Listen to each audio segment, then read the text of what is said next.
Ja, komm mal her. Komm, hier. Komm doch. Nein, schrei doch nicht so. Guck mal, du musst nicht so schreien, du hast hier ein Mikrofon. Guck mal, komm doch mal bitte. Schrei doch nicht so, komm doch her. So.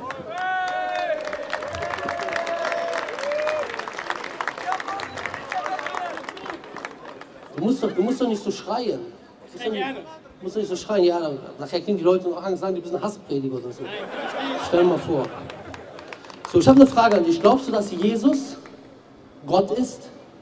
Jesus ist Gott und er ist der Sohn Gottes, der für uns am Kreuz gestorben ist, für unsere Sünden. Du glaubst, dass Jesus Gott ist? Ich weiß es.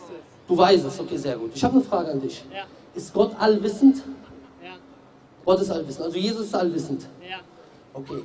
Lügt Gott? Nein. Also Jesus lügt nicht? Nein. Okay. 13, Vers 32. Ja. Jesus wird gefragt, wann ist der jüngste Tag? Ja. Er sagt, das weiß nicht ich, das wissen nicht die Engel im Himmel, das weiß nur Gott. Ja. Hat er hier gelogen oder weiß er es nicht? Er weiß es nicht. Er weiß es nicht. Dann ist auch nicht Gott. Du hast eben gesagt, Gott weiß alles. Guck mal, ist vorbei. Ist vorbei. Ist vorbei. Ich bitte dich. Die Wahrheit haben wir gerade gesehen, mehr brauchen wir nicht.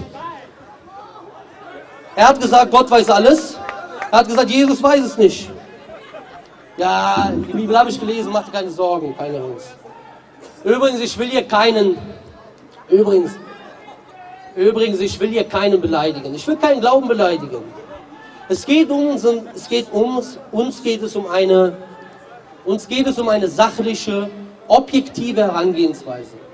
Und das gebe ich jedem Menschen als Tipp. Das klassische Christentum, hör doch auf, das bist nachher der Hassprediger. Mensch. Seht ihr das, wie die Muslime ruhig bleiben? Mensch.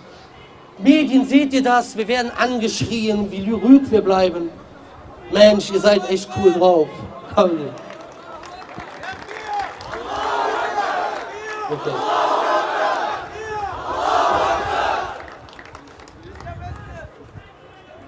Ja, ist klar. Können wir weitermachen? Guck mal.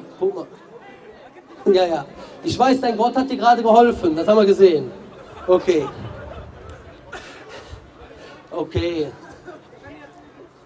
Entschuldigung, es stört wirklich, weil wir wollen weiter die Rede führen. Wir haben ihm die Möglichkeit gegeben, seinen Glauben zu erklären. Ja, kurze Möglichkeit. Ich habe ihn gefragt, nochmal neu, glaubst du, dass Jesus Gott ist? Das ist die Zentrallehre der Kirche. Er hat gesagt, ja, Jesus ist wahr, er weiß es. Dann habe ich gefragt, weiß Gott alles? Dann hat er gesagt, ja. Dann habe ich gesagt, okay, dann weiß Jesus alles. Dann habe ich gefragt, und lügt Gott? Dann hat er gesagt, nein, Gott lügt nicht. Dann habe ich gesagt, in Markus 13, Vers 32 wird Jesus gefragt, wann ist der jüngste Tag? Dort sagt er, ich weiß es nicht. Es wissen nicht die Engel im Himmel, es weiß nur Gott. Die Frage ist, hat Jesus gelogen oder weiß er es nicht? Darauf hat er ihm gesagt, er weiß es nicht. Gut, wenn Gott alles weiß, dann hat Jesus nicht gewusst, dann ist Jesus nicht Gott. Dann würde ich jedem den Tipp geben, Islam anzunehmen. Denn im Islam sagt Allah in Sura 5, Vers 16, Gott in Sura 5, Vers 16, لَقَدْ كَفَرَ الَّذِينَ قَالُوا إِنَّ اللَّهَ هُوَ الْمَسِيحُ ابْنُ مَرْيَمَ. Diejenigen sind ungläubig, die sagen, Gott ist der Messias, der Sohn der Maria. Ja? Dann sagt er weiter, قُلْ فَمَنْ يَمْلِكُ مِنَ اللَّهِ شَيْئًا إِنْ أَرَادَ يُحْلِكَ الْمَسِيحَ ابْنَ مَرْيَمَ وَأُمَّهُ وَمَنْ فِي الْأَرْضِ جَمِيعًا. Dann sagt er, sprich, wer kann gegen den wahren Gott etwas ausrichten, wenn er den Messias, den Sohn der Maria und seine Mutter und allesamt, die auf Erden sind, vernichten will. وَلِلَّهِ مُلْكُ السَّمَوَاتِ وَالْأَرْضِ وَمَا بَيْنَهُمَا يَخْلُقُ مَا يَشَاءُ وَاللَّهُ عَلَى كُلِّ شَيْءٍ قَدِيرٌ. Und Allah ist das Königreich der Himmel und der Erde und was zwischen beiden ist. Er schafft, was er will und Allah hat Macht über alle Dinge. Allah.